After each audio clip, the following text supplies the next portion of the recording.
पोरबंदर का नाम आते ही दिमाग में शांति अहिंसा की याद आती है, लेकिन बापू के शहर को एक महिला ने खून से रंग दिया था। गुजरात के पोरबंदर में इस महिला डॉन ने ऐसी हिंसा फैलाई कि सालों बाद आज भी वहां के लोग उस खूनी खेल को याद करके थरथराने लगते हैं।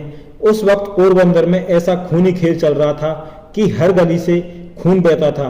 जो भी इस महिला डॉन के सामने अपनी आवाज उठाता, ये उसे मौत दे देती थी।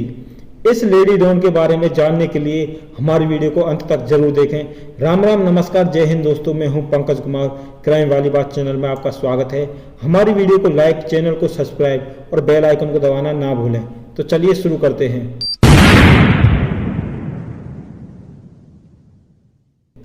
शकल से बेहद साधारण सी दिखने वाली संतोष बेन जडेजा कभी एक हाउसवाइफ हुआ करती थी और उसका पति सरमन जडेजा एक मिल में काम करता था। संतोष अपने बच्चों को संभालती आम लोगों की तरह इन लोगों की जिंदगी भी चल रही थी। लेकिन 80 के दशक ने इस परिवार की कहानी पूरी तरह से बदल कर रख दी। सरमन जिस मिल में काम करता था वहां हड़ताल हो गई। वहां के मालिक ने मजदूरों को डराने के लिए वहां के लोकल गैंगस्टर देवू वगैरह का इस्तेमाल किया। सरमन और देवू के बीच झड़प हुई। फिर संतोष के पति सरमन ने देवू को मार डाला। देवू की मौत के बाद सरमन एक रात में अपराधी बन चुका था। खुद को बचाने के लिए सरमन गुनाहों के दलदल में फंसता चला गया। सरमन जडेजा ने थोड़े ही समय में पोरबंदर में अपना एक गैंग तैयार कर लिया।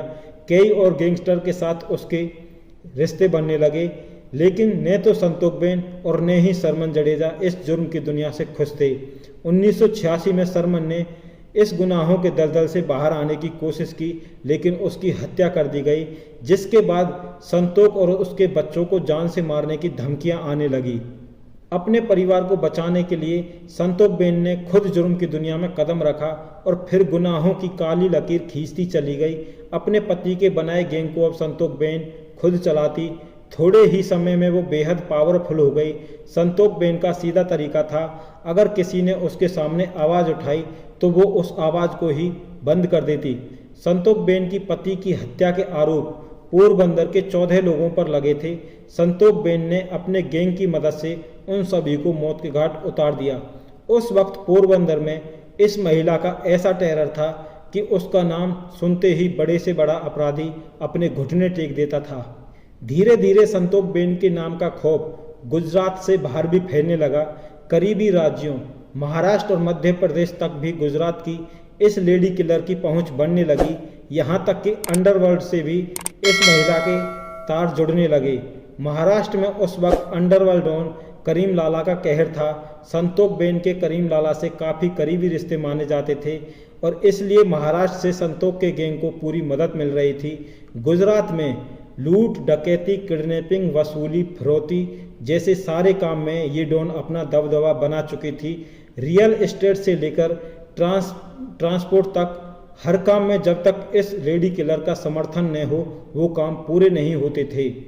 गुजरात में बड़े बड़े नामी लोग संतोष बेन के खास थे। 80 के दशक में वो गुजरात का फेमस नाम बन चुकी थी। 18 हत्याएं कर चुकी संतोष बेन का इतना रसूख था कि साल 1989 में इस डॉन ने राजनीति की शरण ली। जनता दल की तरफ से चुनाव लड़ा और जीतकर बन गई पोरबंदर की पहली महिला विधायक। अब संतोष बेन के पास पॉलिटिक्स की भी पावर थी। कई सालों तक इस डॉन का राज्य में डंका बजता रहा, लेकिन कहते हैं हर बुरे काम का अंत बुरा ही होता है। क्राइम की जिस राह को संतोष बेन ने चुना था अब वो उसके घर तक पहुंच चुकी थी। संतोष बेन के घर में ही उनके बेटों के बीच पावर को लेकर कलेश होने लगा। पूरे गुजरात में टेरर फैलाने वाली ये लेडी किलर अपने घर को ही नहीं बचा पाई। संतोष बेन के एक बेटे ने अपनी ही भाभी की हत्या कर दी। गैंग को संभालने को लेकर दो भाई एक दूसरे के खून के प्यासे हो चुके थे। संतोष बेन अपनी बड़ी बहू को अपना उत्तराधिकारी बनाना चाहती थी, लेकिन ये बात छोटे बेटे को नागवार गुजरी और उसने अपने भाई की पत्नी का कत्ल कर दिया।